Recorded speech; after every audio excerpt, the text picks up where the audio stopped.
Hey there, you nosy little fucker you. So I posted an Instagram story a couple of weeks ago now asking for your help to help me pick a charity because I have this really exciting project coming up with my tattoo studio. And some of you took advantage of the anonymous messaging and started asking me about my personal life, which I'm very flattered that you care to ask me things about my life. So because of that, I was like, let's open up the floor. Let's give out the link again, but this time ask me all the questions that you want to hear. And you did not disappoint. I was gonna do the typical YouTuber thing where like I get ready and answer questions or like do a task and ask questions, but to be honest, I can't be bothered. My makeup takes about 5 minutes and I get distracted anyway and end up just talking to you. So this is gonna be a very chatty video. Honestly, just put this on in the background while you're doing something else and let's have a chat.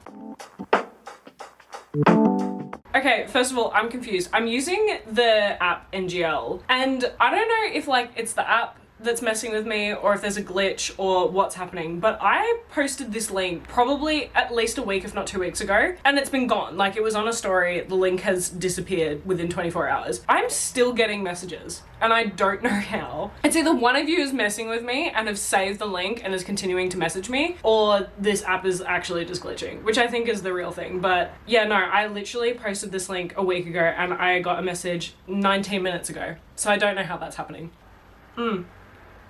Let's get to it. Is it hard living out of home? Yes and no.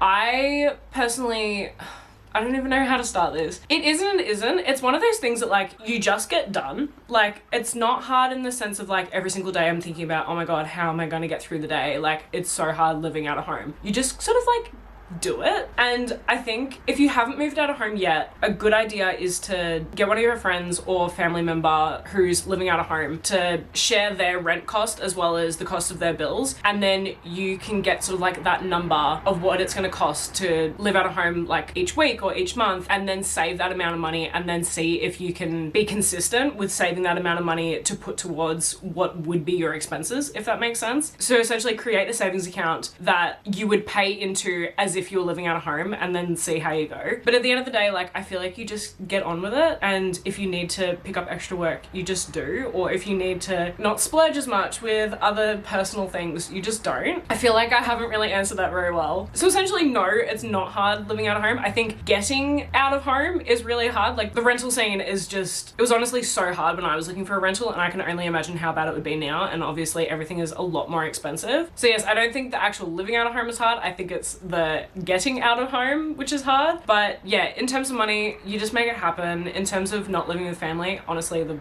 best thing ever. So for me, definitely worth it. How do you feel about turning 25? I'm turning 25 in 2 months.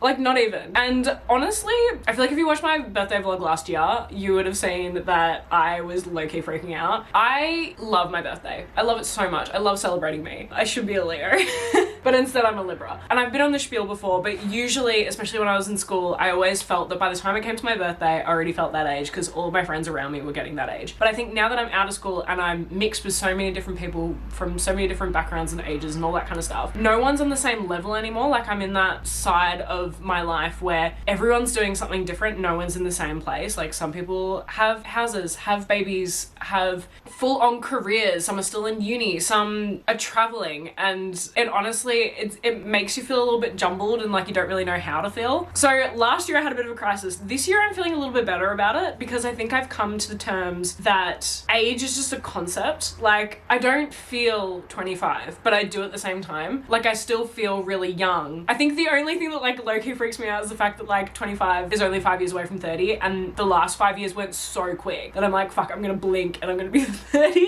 But then again, I'm probably gonna get to 30 and be like, oh, this is fine. Let me freak out about the fact that I'm gonna be 40 in 10 years. I just feel like no matter what, whatever age you get to, it's actually just fine. And I don't know, I don't care. I think I just don't care anymore. So yeah, I think I'm feeling good about being 25. I've always had in my mind that like 27 is my year. I feel like I'm gonna have a really good year, 27. 26 I'm a little bit worried about. But 25, I think we're gonna be okay. Post more on YouTube, please. I would love to. I don't have an excuse for you. I really don't. I have not been that busy the last few months with winter. I think I went on the spiel in my last video. Winter's my quiet period, and every winter I think I'm going to take advantage of the fact that I don't have much work going on, and I'm going to put everything into my YouTube, and I just haven't. And it's not because I don't want to, like I still really would love to do this full time. But yeah, it's just like, I don't know, lack of motivation. I think other things have sort of like taken a step forward, so this is taking a step back, but I still love doing this. I still want to be consistent with this, but it's hard finding the motivation, man. I've got a lot of shit going on. You're the best. Thank you very much. We haven't seen each other in so long. Miss you so much. I don't know who you are, but I'm sure I miss you too. There's actually a lot of these where they're not even questions, they're just like statements. And I'm just like things like this. Please set me up with your friend. I don't know who you are. I don't know which friend you want me to set you up with. Most of my friends are taken. So this is really unhelpful. You're more than welcome to DM me so that I know who you are and I can potentially help. But yeah, I've gotten quite a few messages like this where it's just not a question. Like you've been so happy lately, which thank you, I think I have. Do you know you're pretty? I think I have a great personality. I love living where I live. It's so peaceful, so quiet. Something you think no one else agrees with. Oh, I don't know. Oh my God, what is happening outside? I had to answer something similar the other day because I was applying to something, but something no one else agrees with. I think, and hear me out, and this is like not interesting or fun or anything. This is just like genuinely what I think. I think that everyone should have to retake their driver's test every 10 years. The amount of awful drivers out there, it astounds me that there's not like more accidents on the road. I drive a van for one of my jobs, so I'm like constantly on the road and just constantly witnessing people just like on their phones, not indicating, making up their own rules, and it honestly infuriates me so much because I'm like, it would be fine if it didn't affect anyone else. If you're an idiot driver who just like hits a curb or hits a pole and like you're the only one affected, I don't care. Like, you kind of deserve it. It sounds so harsh. But like when I see someone texting and driving and they're swerving, I'm like, I hope you hit a curb. Like, not enough to like... It sounds so fucking awful. But like, I hope... Like, I hope you have a minor accident. Not enough to get hurt, but enough to like inconvenience you. Like enough to like ride off your car and enough to like scare you so that you don't do it again. But like obviously not enough to like hurt anyone else or, you know, kill yourself or kill anyone else. But yeah, that's my opinion. Yeah, so I think that everyone should retake their test every 10 years because it would be less accidents on the road. There'd be more, not that the government needs to take any more of our money, but like there would be less fines handed out. So instead of getting fined, you just pay like, you know, $180 to redo your license like every 10 years. Like every 10 years, $180. It's really not that much of an expense and people will be safer on the roads. Bad drivers just infuriate me. But yeah, that's my opinion. Yeah, I'm gonna leave it at that because I feel like anything else I say is gonna be way more offensive. Do you think you're better than others? No.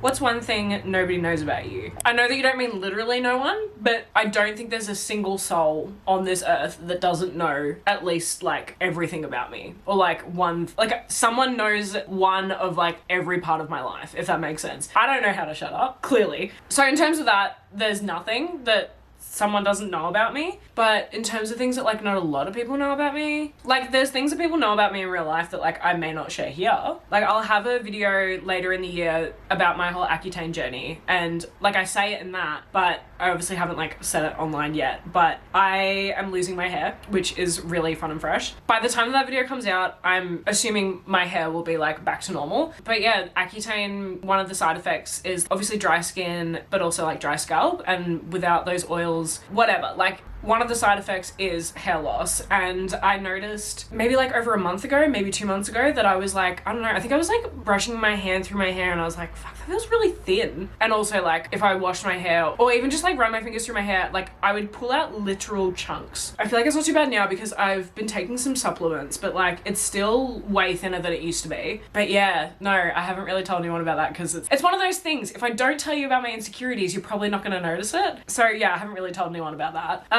What else? I could go super niche. I low-key have like a 3-year curse. I know that sounds like really bizarre. Stay with me. Like it kind of varies, but it's around about every 3 years my life turns to shit. It goes back as far as, I was trying to think about this the other day. Again, it's like around 2 to 3 years. 2010, moved schools, got severely bullied. 2013, 2014, I think there was shit going on. I can't really remember. I feel like I've like blocked a lot of it out of my brain. I'm sure it was, 2013, started high school. That was a bit of a rocky start.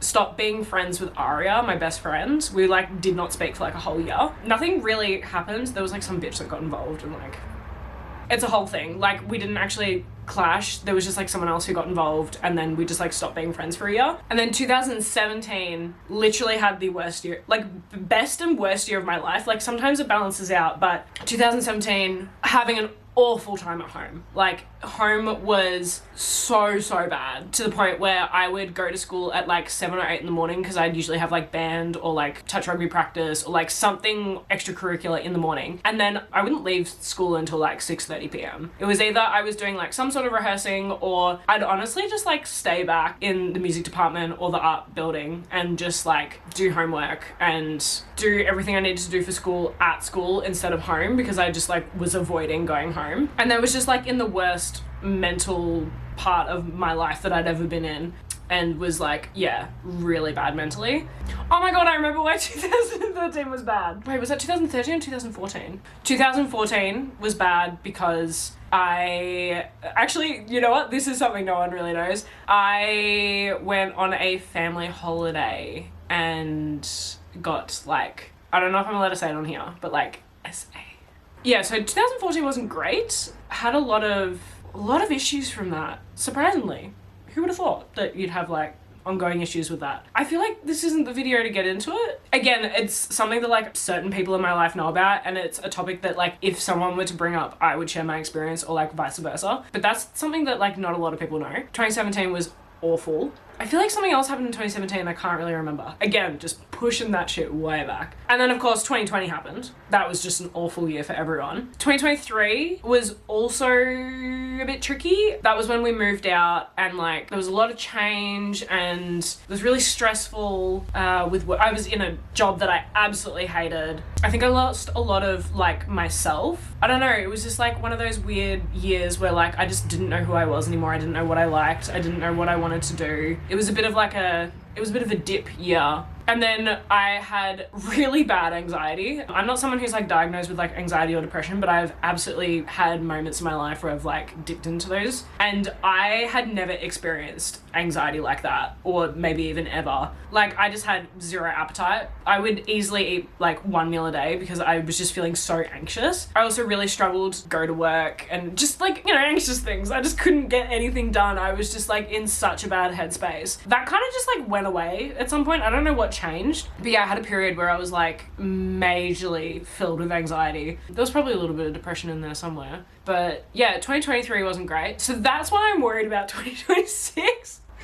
That's why I'm like, oh no. I'm like, there's a pattern here. It's either 2026 is going to be bad or sometimes it's like the end of the year. Oh my god, and not me like not knowing why I was like in a bad place. My friend died in 2023. Yeah, he died in December of 2023. So like that kind of dipped into 2024. That's why it's kind of like a gauge of like 2 to 3 years. So yeah, 2026, not looking forward to it. That's why I'm like, oh, 2027 might be like, I don't know, I just have a feeling that it's like my year, and it's probably because I'm going to have such a decline in 2026 and then we'll be right back up again in 2027. So yeah, there's a little information nugget for you that you probably didn't know about me. Haven't seen each other in so long, miss you so much. Well, if I haven't seen you in forever, let's catch up. Okay, I think it's time. I've rambled on enough. I think it's time that I answer the myriad of questions that I got. This is the thing that I got asked about the most, which I thought that I was being sly about it, but apparently people have been catching on to it. I honestly wasn't going to say anything. I was kind of just gonna like keep moving on with my life, and then like if people notice, people notice. If they don't, they don't. Because I don't know how much people keep up with my life, but you're all nosy. And honestly, so am I. I'd be interested too. I have gotten a lot of, you dating someone right now? Single or taken? Are you still together with your boyfriend? What happened? Are you single? So to answer your question, yes. Yes, I am single. We weren't super public with our relationship online, I don't think, like compared to others. So I was just sort of like, well, maybe I'll just like, no one will notice. So I'll just like keep living my life. And also it's like kind of no one's business, and also he's not really online very much, like personally. And also like we just, even in our day-to-day life, like, you know, the people around us, we were also like quite private anyway. So I'm not like gonna get into it too much here, not because there's any drama. There's actually zero drama. I'm so sorry to tell you, because I know we love a bit of gossip, love a bit of drama. What I will say is it was a mutual decision. It was hard to make that decision for the both of us, but it was the right decision. And honestly, hopefully we can like be a part of each other's lives again at some point down the road, but we are no longer together. I feel like because we're already on the subject of like dating and like whatever, I'm just going to answer these other questions that sort of like tie in with that. Do you want to get married? No. Like, I'm open to it, but I don't think I want to. I want to be engaged. That's the dream. This is the dream. The dream is to have a lifelong partner, whether we're engaged, married, I don't care. Have a house and have a dog. That's all I want. I don't want kids. Maybe that's like new information for you. But yeah, I don't care to be married. I work weddings. I've been working weddings for like 10 years. So the whole idea of weddings just like don't sit right with me, because like I love attending weddings and I think they're really cool. But I don't want to waste money on like some day. I don't want to stand up in front of a bunch of friends and family and like show my most vulnerable side that's meant for my partner in front of everyone else as a show. And I'm like not shitting on anyone else's wedding, because I think it's like so cool to witness. I just personally don't want to show that. Like I'm a bit more private with my relationships and of like the mushy gushy kind of side. I also think it's kind of weird that like I need a piece of paper saying that I'm in a relationship with someone. I don't know, there's a few things that I just don't really align with the whole like marriage thing. But I think if I I think if I was in a relationship with someone who's like really adamant and like really passionate about being married, I would consider it, but I don't feel the need to get married. But I want to be engaged. I want the ring. I'm so keen for the ring, and just like a lifelong engagement, and then just like a really sick ass engagement party. That's the dream. Someone asked for relationship advice, and I know you probably think that like, why would she answer that? She literally just got out of a relationship. Like, why would I want advice from her? But I had 5 strong years and we ended really amicably. So I think that I am good to give advice. So I'm going to give it to you whether you want it or not. I think I have a lot of advice, but I feel like my main advice for a successful relationship is communication. I just know that any relationship I get into next, I'm going to do the same with my previous relationship, and just like sit down, have a chat, and just be like, all right, where are we at? What do we want? Okay, my camera died because clearly I'm just yapping too much. So let's try and get this done quickly. I think what I was trying to say is just communication. Like if you're not communicating with your partner, you're literally just gonna go nowhere. Like it's gonna be so frustrating to get what you want and what you need out of the relationship if you're not just like open and honest. It just infuriates me so much when I hear about people's relationships and they're just like, oh, I want this to change, or I don't like that he's doing this, or I wish he wouldn't do that, or I wish that we could be doing this. And I'm just like, tell them. Like, just tell them. And like, yeah, it's hard to communicate and open up sometimes, but like once you get through the first and the second time, it just gets easier and easier. And if you continue to not feel comfortable opening up to them and feel like you're getting nowhere with them, don't be with them. That would be my advice. What's the drama with your last tattoo shop? I don't think I should get into it, online especially, because certain people have too much time on their hands and would happily just dig up unnecessary things. Like, I don't think I'll ever say anything publicly online, just because I don't think that's a good look for me and my business, and being so new in the industry, I just don't think it's a good look. But if you ask me in person, I would happily tell you. I have all the receipts, I have all the screenshots. So yeah, I can't say anything here, but if you want to ask me in person, go for it. Wish we were friends, not gonna lie. Hit me up, let's be friends. And this video is long enough, so let's just finish it with this. Do you think you're better than others? Absolutely not. I think I'm worse than most. I know we're trying to keep this short, but I know that a lot of people think I'm really confident, and like, to a certain extent I am, but a lot of it is honestly just faking it till you make it. I don't think I've ever once been like, oh yeah, I'm better than this person at doing this. I am usually the person that I'm like, oh, I'm a fraud. I'm not even close to like being as good as this person doing this. But yes, I don't think I'm better than anyone, to be quite honest. If you think that, then clearly I'm doing a great job at pretending like I know what I'm doing. I think I'm gonna leave it at that. If you liked this video, please let me know. I'm more than happy to do another one. I clearly love to overshare. I think I may have overshared too much, but it's done now. That's it.